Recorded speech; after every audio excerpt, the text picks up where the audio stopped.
Hi friends, welcome back to my YouTube channel study lover RP. ये हमारी vision IAS की test series चल रही है। इसमें हम कर रहे हैं हमारा टेस्ट नंबर 6018। लास्ट क्लास में हमने इसके क्वेश्चन नंबर 90 तक कंप्लीट कर लिया था। इसके आगे के क्वेश्चन हम इस क्लास में सॉल्व करेंगे। तो चलिए हम अपनी क्लास स्टार्ट करते हैं। क्वेश्चन नंबर 20 है, परम्बिकुलम टाइगर रिजर्व के संदर्भ में निम्नलिखित कथनों पर विचार कीजिए। इसमें फर्स्ट है, यह पश्चिमी घाट में अन्नामलाई पहाड़ियों और नेलियाम्पति पहाड़ी हैं उनके संगम पर स्थित है, तो ये करेक्ट है। सेकंड दे रखा है, यह टोमोप्टेरना परम्बिकुलमना मेंढक जैसी दुर्लभ देशज प्रजाति है उनका पर्यावास स्थल है, तो ये भी करेक्ट है। उपरोक्त कथनों में से कौन से सही हैं? तो इसका आंसर है ऑप्शन सी, 1 और 2 दोनों ही करेक्ट है। क्वेश्चन नंबर 21 है, ब्रिटिश और भारतीय संसदीय प्रणालियों के संदर्भ में निम्नलिखित कथनों में से कौन से सही हैं? तो इसका आंसर है ऑप्शन डी, ब्रिटेन के विपरीत जो भारत है उसमें किसी ऐसे व्यक्ति को भी मंत्री नियुक्त किया जा सकता है जो संसद का सदस्य ना हो, लेकिन उसे 6 महीने हैं, 6 महीने के भीतर संसद का सदस्य बनना आवश्यक होता है। क्वेश्चन नंबर 22, मेजर ध्यानचंद खेल रत्न पुरस्कार के संदर्भ में निम्नलिखित कथनों पर विचार कीजिए। इसमें फर्स्ट है, मेजर ध्यानचंद खेल रत्न पुरस्कार भारत का सर्वोच्च खेल सम्मान है, तो ये करेक्ट है। सेकंड दे रखा है, निशानेबाज मनु भाकर इस पुरस्कार को प्राप्त करने वालों में से एक हैं, तो ये भी करेक्ट है। उपरोक्त कथनों में से कौन सी सही है? तो इसका आंसर है ऑप्शन सी, 1 और 2 दोनों ही करेक्ट है। मेजर ध्यानचंद खेल रत्न पुरस्कार भारत का सर्वोच्च खेल सम्मान है। यह पुरस्कार युवा मामलों और खेल मंत्रालय द्वारा प्रतिवर्ष प्रदान किया जाता है, जिसका उद्देश्य 4 वर्षों की जो अवधि है उसमें अंतर्राष्ट्रीय खेलों में सबसे उत्कृष्ट और निरंतर प्रदर्शन है उसको मान्यता देना है। इसमें एक मेडल मतलब पदक दिया जाता है और एक प्रशस्ति पत्र दिया जाता है और 25 लाख रुपए की नगद राशि दी जाती है। और एक पॉइंट याद रखना है कि इस पुरस्कार को पहले राजीव गांधी खेल रत्न पुरस्कार के नाम से जाना जाता था, लेकिन जो 2021 है उसमें इसे हॉकी के महान खिलाड़ी मेजर जो ध्यानचंद है इनके सम्मान में पुनः नामित किया गया था। और क्या कर दिया गया? मेजर ध्यानचंद खेल रत्न पुरस्कार कर दिया गया। क्वेश्चन नंबर 23, भारत के संविधान ने सभी नागरिकों को संगम या संघ बनाने का अधिकार दिया है, लेकिन स्वतंत्रता राज्य द्वारा अधिरोपित कुछ यथोचित प्रतिबंध है इनके अधीन है। ये प्रतिबंध निम्नलिखित में से किससे संबंधित हो सकते हैं? फर्स्ट है भारत की संप्रभुता और अखंडता, सेकंड लोक व्यवस्था, थर्ड नैतिकता। नीचे दिए गए कोड का प्रयोग कर सही उत्तर चुनिए।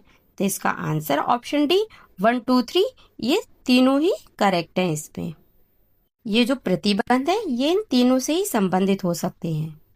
क्वेश्चन नंबर 24, निम्नलिखित में से कौन संवैधानिक नैतिकता का अंतिम व्याख्याता है? तो इसका आंसर है ऑप्शन डी, न्यायपालिका है। न्यायपालिका संवैधानिक सिद्धांतों की व्याख्या में अंतिम प्राधिकृत संस्था होती है। न्यायपालिका न्यायिक पुनरावलोकन के माध्यम से सुनिश्चित करती है कि सभी कार्य संवैधानिक मूल्यों के अनुरूप हों, जिससे यह संवैधानिक नैतिकता है उसकी अंतिम व्याख्याता बन जाती है। क्वेश्चन नंबर 25 है, अभी तक राज्य के नीति देशक तत्वों में संशोधन किया गया है, तो कितनी बार किया गया है? तो इसका आंसर ऑप्शन डी, 4 बार। पहले किया गया था 42वें संविधान संशोधन 1976 के द्वारा, फिर दूसरी बार किया गया 44वां संविधान संशोधन जो हुआ था 1978 के द्वारा। थर्ड किया गया था 86वां जो संशोधन हुआ था 2002 है इसके तहत। फिर फोर्थ किया गया था 97वां संशोधन है इसके तहत 2011 में। तो आंसर हो गया ऑप्शन डी, 4 बार। क्वेश्चन नंबर 26 है, भारतीय संविधान ने असम्मित संघवाद की अवधारणा को अपनाया है। असम्मित संघवाद की ये जो अवधारणा है ये निम्नलिखित के कारण उत्पन्न होती है, तो किसके कारण उत्पन्न होती है? इसका आंसर है ऑप्शन डी, विभिन्न राज्यों की परिस्थिति के बीच संवैधानिक रूप से अंतर्निहित भिन्नता। भारतीय संघवाद संवैधानिक रूप से असमान रहा है। कुछ राज्यों के विशिष्ट आवश्यकताओं और परिस्थितियों को ध्यान में रखते हुए संविधान की मूल भावना में ही यह बात निहित थी कि उनके साथ एक अलग और विशेष संबंध रखा जाएगा या उन्हें विशेष दर्जा दिया जाएगा। क्वेश्चन नंबर 27, निम्नलिखित कथनों पर विचार कीजिए। इसमें फर्स्ट है, चंपकम दोराई राजन निर्णय में उच्चतम न्यायालय ने यह घोषित किया कि नीति निदेशक तत्व मूल अधिकारों के अधीन होने चाहिए, तो ये करेक्ट है। सेकंड, मिनर्वा मिल्स निर्णय के अनुच्छेद 14 और 19 को नीति निदेशक तत्वों के अध्याय के अधीन कर दिया गया, तो ये गलत है, क्योंकि जो मिनर्वा मिल्स निर्णय है इसमें नीति निदेशक तत्वों को एक बार पुनः मूल अधिकारों के अधीन तो कर दिया गया था, लेकिन अनुच्छेद 14 और अनुच्छेद जो 19 है उसके द्वारा प्रदत्त जो मूल अधिकार है उनको अनुच्छेद 39B और 39C है, इसमें निर्दिष्ट नीति तत्व हैं उनके अधीन स्वीकार किया गया है, ना कि पूर्ण भाग 4 है उसके अधीन। उपयुक्त कथनों में से कौन सी सही है? तो इसका आंसर ऑप्शन ए, केवल फर्स्ट वाला करेक्ट है, सेकंड वाला गलत है। क्वेश्चन नंबर 28, निम्नलिखित में से कौन से नीति निदेशक तत्व गांधीवादी सिद्धांतों पर आधारित हैं? तो फर्स्ट दे रखा है, समान न्याय को बढ़ावा देना और गरीबों को निःशुल्क विधिक सहायता प्रदान करना, तो ये गलत है, क्योंकि गांधीवादी सिद्धांत नहीं बल्कि समाजवादी सिद्धांतों का भाग है। सेकंड दे रखा है, लोगों के पोषाहार स्तर और जीवन स्तर को ऊंचा करने तथा लोक स्वास्थ्य में सुधार करना, तो ये भी गलत है, ये भी गांधीवादी नहीं बल्कि समाजवादी सिद्धांत का हिस्सा है। थर्ड, ग्राम पंचायतों का गठन करना और इन्हें स्वशासन की जो इकाई है उनके रूप में कार्य करने में सक्षम बनाने के लिए आवश्यक शक्तियां और अधिकार प्रदान करना, तो ये करेक्ट है। उपयुक्त कथनों में से कौन नीचे दी गई कूट का प्रयोग कर सही उत्तर चुनिए? तो इसका आंसर है हमारा ऑप्शन बी, केवल थर्ड वाला करेक्ट है, फर्स्ट एंड सेकंड गलत है। क्वेश्चन नंबर 29, एक संवैधानिक लोकतंत्र में निम्नलिखित में से कौन सा कार्य संविधानवाद के सिद्धांतों का उल्लंघन करता है? तो इसका आंसर है ऑप्शन सी, विधायिका को दरकिनार करके विधि निर्माण के एकमात्र उपाय के रूप में कार्यकारी अध्यादेशों का उपयोग करना। क्वेश्चन नंबर 30 है, संवैधानिक उपचार के अधिकार के संदर्भ में निम्नलिखित कथनों पर विचार कीजिए। इसमें कथन फर्स्ट है, मूल अधिकारों के संरक्षण हेतु उच्चतम न्यायालय में जाने का अधिकार किसी भी स्थिति में निलंबित नहीं किया जाएगा, तो ये गलत है, क्योंकि जो राष्ट्रीय आपातकाल है अनुच्छेद 359 इसके दौरान राष्ट्रपति है वो मूल अधिकारों के प्रबंधन हेतु किसी भी न्यायालय जाने के अधिकार को निलंबित कर सकता है, तो इस तरह से गलत हो जाता है। कथन सेकंड है, उच्चतम न्यायालय मूल अधिकारों का रक्षक एवं गारंटर है, तो ये करेक्ट है। उपयुक्त कथनों के संदर्भ में कौन सा सही है? तो इसका आंसर ऑप्शन डी, कथन 1 सही नहीं है किंतु कथन 2 सही है। क्वेश्चन नंबर 31 है, निम्नलिखित में से किस देश में आदेशात्मक शासन प्रणाली नहीं है? तो इसका आंसर है ऑप्शन ए, जापान। बात करें आदेशात्मक शासन प्रणाली की, तो ये शासन की वह व्यवस्था है जिसमें राष्ट्र के प्रमुख और सरकार के प्रमुख दोनों भूमिकाएं एक ही व्यक्ति में निहित होती हैं, जिसे राष्ट्रपति कहा जाता है। इस शासन प्रणाली में राष्ट्रपति को जनता या किसी प्रतिनिधि निकाय द्वारा एक निश्चित अवधि के लिए चुना जाता है और वह विधायिका से स्वतंत्र रूप से कार्यकारी शक्तियों का प्रयोग करता है। जापान एक संवैधानिक राजतंत्र है। यह शक्तियों के पृथक्करण पर आधारित संसदीय शासन व्यवस्था है, न कि आदेशात्मक शासन प्रणाली। क्वेश्चन नंबर 32, चार्टर अधिनियम 1853 के संदर्भ में निम्नलिखित कथनों पर विचार कीजिए। इसमें फर्स्ट है, इसने बंगाल के गवर्नर जनरल को भारत का गवर्नर जनरल बना दिया, तो ये गलत है, क्योंकि ये 1853 के एक्ट के तहत नहीं बल्कि 1833 के द्वारा ही कर दिया गया था। सेकंड दे रखा है, इसने सिविल सेवकों के चयन एवं भर्ती की एक खुली प्रतियोगिता प्रणाली शुरू की, तो ये करेक्ट है। थर्ड है, इसने पहली बार गवर्नर जनरल की काउंसिल के विधायी और कार्यकारी कार्य को पृथक कर दिया, तो ये भी करेक्ट है। उपयुक्त कथनों में से कौन से सही हैं? तो इसका आंसर है ऑप्शन सी, 2 और 3 करेक्ट है, फर्स्ट गलत है। क्वेश्चन नंबर है हमारा 33, निम्नलिखित कथनों पर विचार कीजिए।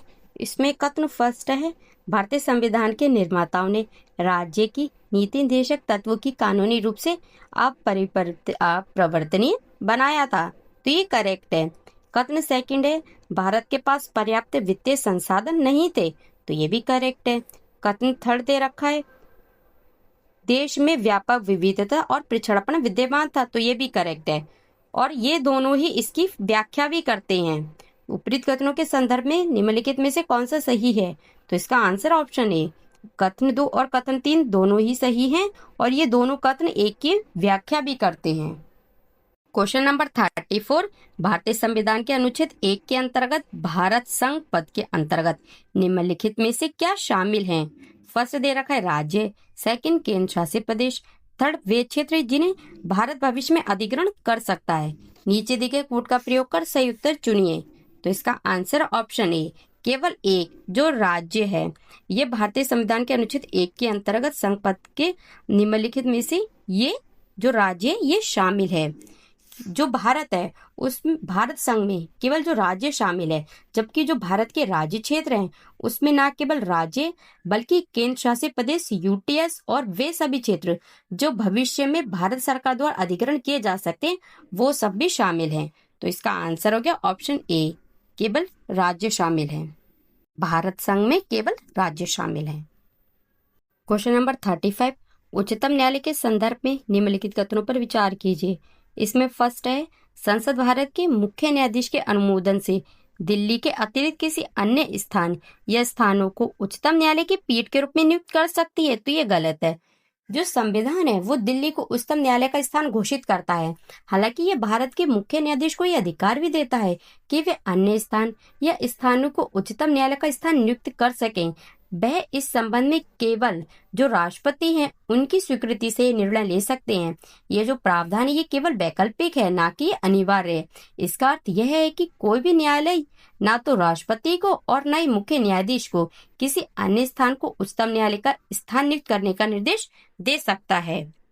सेकंड दे रखा है, संसद को सामान्यतः उच्चतम न्यायालय की कार्यप्रणाली और प्रक्रिया को विनियमित करने के लिए नियम बनाने की शक्ति प्राप्त है। तो ये भी गलत है।